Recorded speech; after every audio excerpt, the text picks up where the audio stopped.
Hey everyone, and welcome back to another video. And in this video, I'm going to show you how to fix the Govee TV Backlight 3 so that all sides sync perfectly.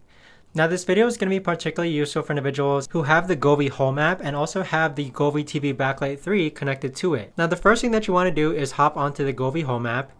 Next, you want to make sure that you have Bluetooth enabled, and then click on your Govee TV Backlight 3. Now once it connects to your Govee TV Backlight 3, you want to make sure that it's turned on. Now in order to make it so that all sides sync perfectly, what you'll do next is that if you toggle just a bit down, you'll see that there's a button that says part and then there's a button that says all. So if you click between these two, the all option is going to make it so that all sides of your Govee TV Backlight 3 sync up perfectly. But if you set it to part, then it means that all different sides of your Govee TV Backlight 3 are going to show different colors depending on what the colors are on screen.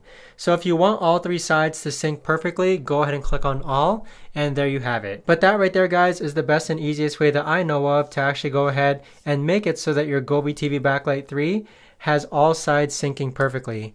If you guys know of a better or easier way to actually do this, let me know in the comments down below.